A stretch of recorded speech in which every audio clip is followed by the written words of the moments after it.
अस्सलाम वालेकुम students, welcome back to my new video. और आज की इस वीडियो में आप लोगों को पता चलने वाला है कि एमडी कैट 2024 का सिलेबस क्या है। मोस्ट इंपॉर्टेंट सवाल, मोस्ट इंपॉर्टेंट क्वेश्चन जो कि तकरीबन हर बच्चा मुझसे पूछ रहा है, मुझे व्हाट्सएप पर, इंस्टा पर, हर जगह यूट्यूब पर कमेंट्स आ रहे हैं। मैम प्लीज़ आप सिलेबस का बता दें कि सिलेबस क्या होगा एमडी कैट 2024 का। तो सिलेबस जो है फाइनली एमडी कैट 2024 का अनाउंस हो चुका है। और आज की इस वीडियो में मैं आपके साथ सिलेबस भी शेयर करूंगी, एज वेल एज मैं आप लोगों के साथ उसके चैप्टर्स भी बताऊंगी। लाइक मैं आप लोगों को ये भी बताऊंगी कि अगर सिलेबस में ये चैप्टर लिखा है तो ये आपकी बुक में कौन सा चैप्टर है, फर्स्ट ईयर का चैप्टर है, सेकेंड ईयर का चैप्टर है, और कौन सा चैप्टर है, चैप्टर का नंबर। ठीक है, तो मैं इस वीडियो में आप लोगों के साथ हर चीज़ शेयर करने वाली हूँ, तो वीडियो को एंड तक लाजमी देखिएगा। और एक और बात, वीडियो के एंड में मैं आप लोगों के लिए एक छोटा सा प्रेजेंट, एक गिफ्ट भी रखा हुआ है वीडियो के एंड में। इंशाल्लाह वो भी मैं आप लोगों को बताऊंगी और वो भी आप सबके लिए जो है वो अवेलेबल होगा वीडियो के आखिर में। तो वीडियो को लाजमी आखिर तक ज़रूर देखिएगा, मेरे साथ इसी तरीके से जुड़े रहिएगा।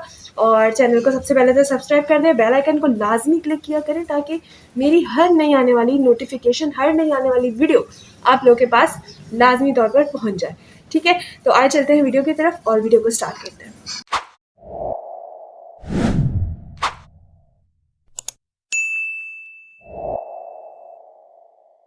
तो बच्चों, सबसे पहली बात तो ये है कि आपका जो एमडी कैट 2024 का सिलेबस है वो कोई और नहीं बल्कि 2023 का सिलेबस ही है। जी हाँ, जो आपका एमडी कैट 2023 का सिलेबस है वही आपका एमडी कैट 2024 का सिलेबस है। बस चेंजिंग कुछ आई है, और वो आई किन स्टूडेंट्स के लिए है, जो कि सिंध के स्टूडेंट्स हैं, जो कि सिंध बोर्ड से ताल्लुक़ रखते हैं, कराची बोर्ड से ताल्लुक़ रखते हैं, और वो लोग उधर से पेपर देंगे। उनके लिए क्या चेंजिंग आई है? चेंजिंग ये है, उनके कुछ चैप्टर्स चेंज हुए, उनके कुछ चैप्टर्स जो है वो और ज़्यादा अच्छे तरीके से जो है वो बुक्स में आ गए। मतलब कुछ ऐसे पॉइंट्स थे पहले बुक्स में जो कि फेडरल से नहीं थे, अब क्या है कि वो पॉइंट्स भी ऐड कर दिए गए हैं जो कि फेडरल की बुक में है। ठीक है ना, अब सिंध की बुक में वो वाले पॉइंट्स भी ऐड कर दिए गए हैं जो कि फेडरल की बुक में थे, और उधर से एमसीक्यूज आ जाते थे। अब बच्चे तो जाहिर सी बात है ना, सिंध पढ़ के आए हैं, वो कैसे फेडरल अटेम्प्ट करेंगे? तो इसी चक्कर में उनके एमसीक्यूज रह जाते थे, या वो ये कहते थे कि ये सिलेबस से आउट आए। बट अब जो है वो न्यू बुक से सारा पेपर आएगा। इस बार एमडी कैट का पेपर न्यू बुक से आने वाला है। ठीक है, रिमेंबर दैट। तो लाजमी तौर पर जो है आप लोगों ने न्यू बुक से प्रिपरेशन करनी है।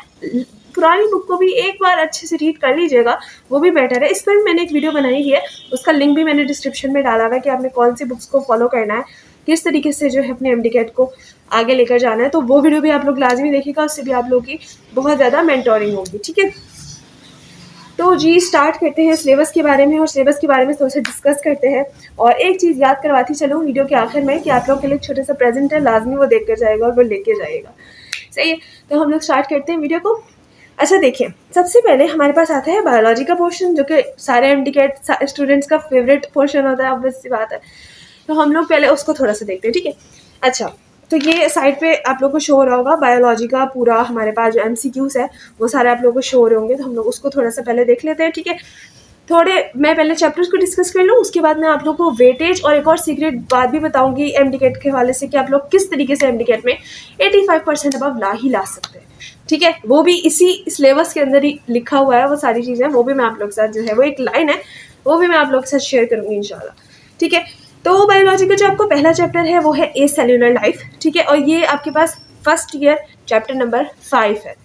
ठीक है, मैं आपको न्यू बुक के हिसाब से बता रही हूँ क्योंकि न्यू बुक्स के ही हमारे अकॉर्डिंग हम लोग चलेंगे। ठीक है, तो लेकिन ये अगर कोई चैप्टर फर्स्ट ईयर में है ना, तो चाहे वो नई बुक हो चाहे वो ओल्ड बुक हो, वो फर्स्ट ईयर में ही होगा।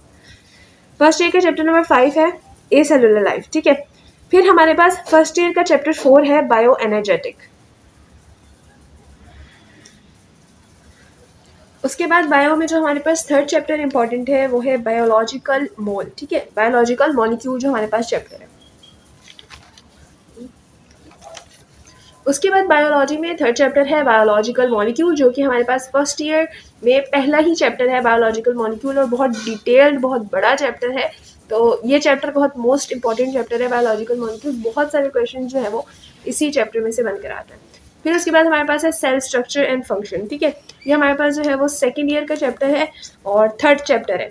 ठीक है, फर्स्ट ईयर का चैप्टर है और थर्ड चैप्टर है। उसके बाद हमारे पास है केमिकल कोऑर्डिनेशन। केमिकल कोऑर्डिनेशन जो है वो सेकेंड ईयर का चैप्टर है और 18th चैप्टर है। ठीक है ना ये, और फिर उसके बाद नर्वस कोऑर्डिनेशन, और नर्वस कोऑर्डिनेशन जो है वो 17 चैप्टर है सेकेंड ईयर का। ठीक है, इन नंबर्स के साथ मैं आप लोगों को बता रही हूँ। और पहले अगर हम ओल्ड बुक्स में देखें तो ओल्ड बुक्स में ये था कि नर्वस कोऑर्डिनेशन और केमिकल कोऑर्डिनेशन दोनों एक ही चैप्टर में था। अब क्या है कि अब इन्होंने फेडरल के पॉइंट भी बहुत ज़्यादा ऐड किए और दोनों चैप्टर्स जो हैं वो अलग अलग कर दिए। फिर हमारे पास जो उसके बाद आता है डाइवर्सिटी अमॉन्ग एनिमल्स, ये चैप्टर नंबर 8 है फर्स्ट ईयर का। उसके बाद एंजाइम चैप्टर नंबर 2 है फर्स्ट ईयर का, बहुत मोस्ट इंपॉर्टेंट चैप्टर है एंजाइम, इसमें से भी बहुत सारे क्वेश्चंस बन कर आते हैं। ये चैप्टर जो है वो न्यू बुक से मैंने जो है वो पढ़ाया हुआ है और ये आप लोगों के पास मेरी प्लेलिस्ट में आप लोग लिखेंगे जाके चैप्टर एंजाइम तो वो आ जाएगा और वो न्यू बुक से है सारा, ठीक है, तो उसको लाजमी देखिएगा। उसके बाद आता है इवोल्यूशन। इवोल्यूशन जो है वो सेकेंड ईयर का चैप्टर है और चैप्टर नंबर 24 है, ठीक है, सेकेंड ईयर का। फिर न्यूट्रिशन जो है वो फर्स्ट ईयर का चैप्टर है, चैप्टर नंबर 11। अच्छा, उसके बाद हमारे पास आता है लाइफ प्रोसेस ऑफ एनिमल्स। इसमें स्टूडेंट्स अक्सर जो है वो कंफ्यूज रहते हैं कि लाइफ प्रोसेस में हमारे पास कौन कौन से चैप्टर्स इंक्लूडेड है, क्योंकि ये सिर्फ एक बड़ा नाम दिया गया, इसके नीचे बहुत सारे चैप्टर्स हैं। अब इसके जो सब चैप्टर्स हैं ना, उनका क्या नाम है, न्यूट्रिशन, गैसियस एक्सचेंज और ट्रांसपोर्ट इम्यूनिटी, ये एक ही चैप्टर है। और उसके बाद हमारे पास सर्कुलेशन आता है, ठीक है।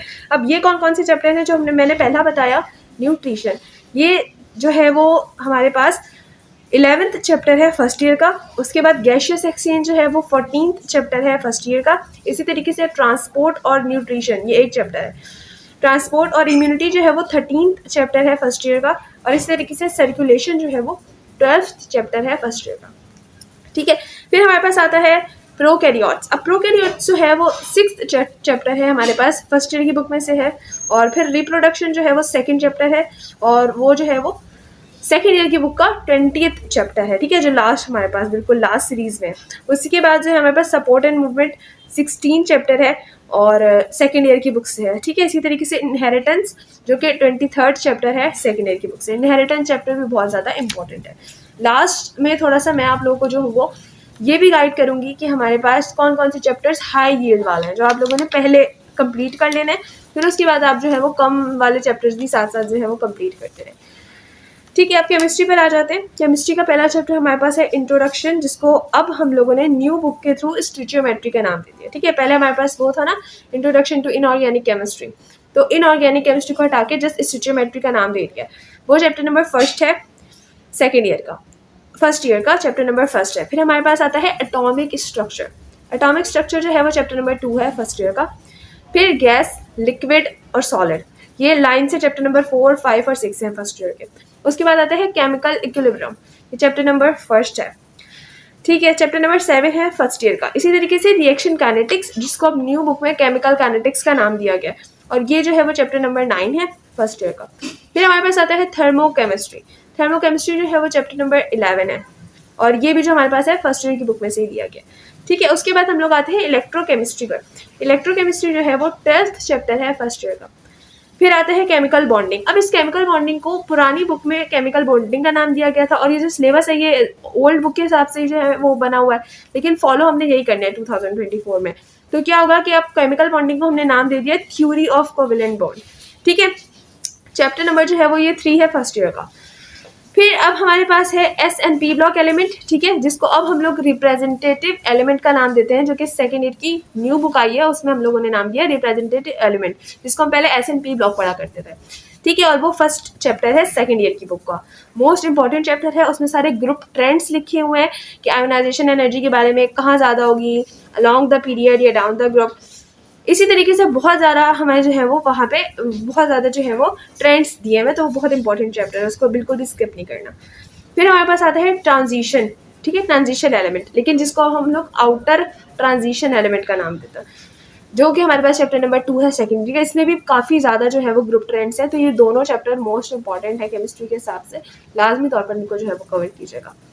फिर fundamental principle of organic chemistry, ठीक है, जिसको अब हम लोग नाम किसका देते हैं, जो दो देखें पुरानी बुक में हमारे पास एक चैप्टर होता था fundamental concept of organic chemistry. अब क्या है कि अब चैप्टर नंबर 3 और 4 जो है ना फर्स्ट ईयर का, ऑर्गेनिक कंपाउंड और नोमेनक्लेचर ऑफ ऑर्गेनिक कंपाउंड, ये इससे जो है वो बदल गया, ठीक है, मतलब नाम चेंज कर दिया, वही चीज़ें सारी, ठीक है। तो अब कौन से चैप्टर करने हैं आपने इस एक चैप्टर के अलावा, ये जो चैप्टर था fundamental concept of organic chemistry, इसकी जगह आपने जो है वो 2 चैप्टर्स करने हैं। वो एक नोमेनक्लेचर जो हमारे पास चैप्टर नंबर 3 है और चैप्टर नंबर 4 जो हमारे पास ऑर्गेनिक कंपाउंड्स, ठीक है, वो दोनों आपने जो है वो करने इस एक चैप्टर के बदले।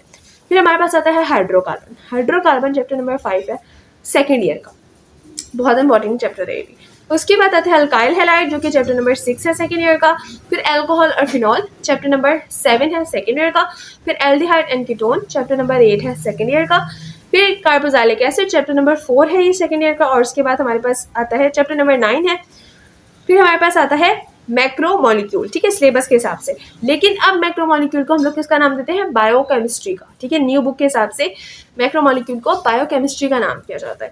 और बायोकेमिस्ट्री में आपके लिए इंपॉर्टेंट कौन सा चैप्टर है? चैप्टर नंबर 10 है सेकेंड ईयर का। तो ये साथ जो है वो सिलेबस चल रहा है, तो इसको आप लोग एक बार खुद से भी देख लीजिएगा। और जो मैंने चैप्टर्स बताए वो अपने पास कहीं नोट कर लें, कहीं मार्क कर लें, ताकि आपको याद रहे कि चैप्टर्स जो हमारे पास चेंज हुए हैं उनका नाम अब क्या है, ठीक है।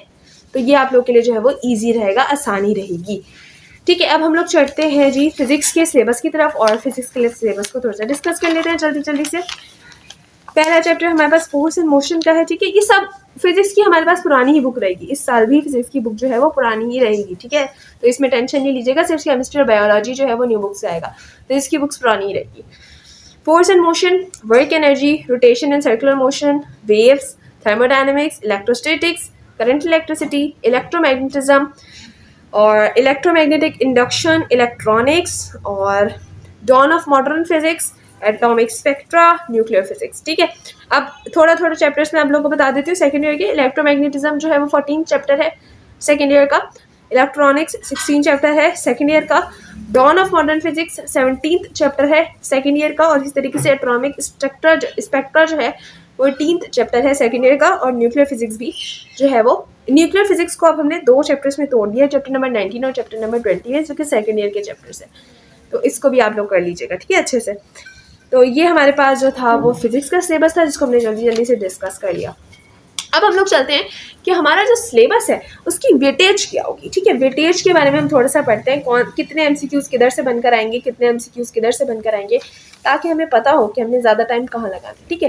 देखिए, सबसे पहले हम लोग बात करते हैं बायोलॉजी की, ठीक है। तो बायोलॉजी में क्या होता है कि हमारे पास 200 एमसीक्यूज होते हैं ना, टोटल आपके पास 200 एमसीक्यूज आते हैं एमडी कैट में। और उसमें से 3.5 आवर आपके पास टाइम होता है कि जिसमें आप उसको सॉल्व करोगे, ठीक है। इतना टाइम आपको दिया जाता है। और अगर हम बात करते हैं बायो की, तो बायो के अंदर जो है वो 68 नंबर ऑफ एमसीक्यूज आते हैं, जो कि हमारे पास टोटल 200 में से 34% बन रहा है, 200 का 34%, ठीक है। और अगर हम लोग बात करते हैं केमिस्ट्री की, तो उसमें 54 एमसीक्यूज, और इसी तरीके से फिजिक्स में भी 54 एमसीक्यूज आते हैं, ठीक है। मतलब उस 200 में से फिजिक्स के जो हमारे पास एमसीक्यूज हैं वो 54 होंगे, केमिस्ट्री के 54 होंगे जो कि 27% बन रहे हैं, और बायो के 68 होंगे जो कि हमारे पास 34% बन रहे हैं। इंग्लिश की बात करें तो इंग्लिश के हमारे पास 18 एमसीक्यूज होते हैं जो कि 9% बनते हैं। और लॉजिकल रीजनिंग में हमारे पास 6 एमसीक्यूज होते हैं जो कि सिर्फ और सिर्फ 3% बनते हैं, ठीक है। इसमें से क्या होगा कि 20% आपके पास इजी एमसीक्यूज आएंगे, 60 मॉडरेट में क्या होता है? मॉडरेट में ये होता है कि कुछ जो है वो एमसीक्यूज मुश्किल होते हैं, मतलब नॉर्मल होते हैं, और कुछ जो है वो थोड़े इजी होते हैं। मतलब मॉडरेट में भी हार्ड टाइप पर नहीं जाता है, ठीक है। इजी भी होते हैं और थोड़े से ट्विस्टेड होते हैं बस मॉडरेट में। और हार्ड में क्या होता है? बहुत मुश्किल किस्म के क्वेश्चन आप लोगों से पूछ लिए जाते हैं। तो 20% हार्ड होगा, 60% मॉडरेट होगा और 20% ईजी होगा। अब एक जो काम की बात आप लोगों के लिए थी इस सिलेबस के अंदर ही, वो एक लाइन ये लिखी हुई है। अब इस लाइन का क्या मतलब है? इस लाइन का मतलब ये है कि 70% बुक की लाइन्स आएंगी, यानी कि आपका जो 100% पेपर है ना, उसमें से 70% जो है वो आपकी बुक की लाइन ही आपके जो है वो सिलेबस में आएगी। अब जो लास्ट प्रेजेंट मैंने आप लोग के लिए रखा था उसको थोड़ा सा डिस्कस कर लेते हैं। वो ये है कि मैंने खुद अपनी जो है वो ऑब्जर्वेशन में आप लोग के लिए ग्रुप जो है वो बनाया है, जिसमें मैं खुद जो हूँ वो आप लोग के साथ MCQs का टेस्ट शेयर करती हूँ। तकरीबन हर दिन ही वो शेयर हो रहा होता है, अगर कोई टेक्निकल इशू ना हो तो उसके अलावा हर दिन ही वो MCQs का टेस्ट जो है वो आप लोग के साथ मैं शेयर करती हूँ। और फिर उसके कुछ टाइम बाद, लाइक 2 आवर्स या 3 आवर्स बाद जो हूँ मैं आप लोग के साथ उसकी कीज शेयर किया करती हूँ, ठीक है। तो ये नंबर जो है वो चल रहा है स्क्रीन पर, इस पर आप लोग मैसेज करेंगे, सिर्फ एक मैसेज करेंगे कि group link, just group link का मैसेज करेंगे, तो मैं आप लोग को जो हूँ वो उस ग्रुप का लिंक सेंड कर दूंगी और उसमें आप फ्री में ऐड हो जाएंगे।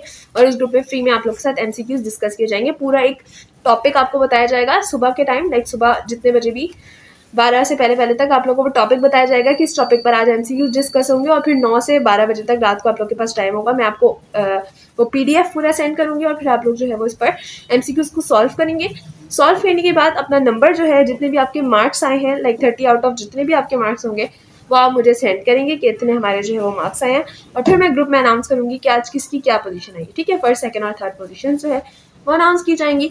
तो ये आप लोग के लिए एक छोटा सा मेहनत थी, एक वो थी मेरी तरफ से आप लोग के लिए। तो इसको ज़रूर जो है वो कांटेक्ट कीजिएगा और इस ग्रुप में ऐड हो, ताकि आप लोग के पास जो है वो सारी इन्फॉर्मेशन, देखिए एमसीक्यू से आपको आते हो चाहे नहीं आते हो, ठीक है, लेकिन आप लोग अगर उसको अटेम्प्ट करेंगे ना, तो एमटी गेट वाले दिन अगर एमसीक्यूज आ जाते हैं तो आपको उसका आंसर पता होगा। तो ये बहुत इंपॉर्टेंट चीज़ है, इसको आप लाजमी तौर पर जो है वो कंसिडर कीजिएगा, ठीक है, और ग्रुप लिंक लेकर उस ग्रुप में लाजमी तौर पर ऐड हो जाइएगा, ठीक है, ताकि आप लोग के साथ जो है वो शेयर होता रहे। दूसरा ये कि उस ग्रुप में मैं कुछ इंपॉर्टेंट पीडीएफ्स, कुछ नोट्स वगैरह भी शेयर करती रहती हूँ, और साथ के साथ ये कि उस वो जो ग्रुप है उसमें मैं अपनी जो भी नई वीडियो अपलोड होती है, चाहे वो किसी भी टॉपिक के बारे में हो, वो भी शेयर करती हूँ, ताकि आप लोगों के लिए जो है वो ईजी रहे। ठीक है, तो शुक्रिया। क्या बोलूँ, अगर वीडियो पसंद आए वीडियो को लाइक कीजिएगा, चैनल को सब्सक्राइब कीजिएगा। Thank you.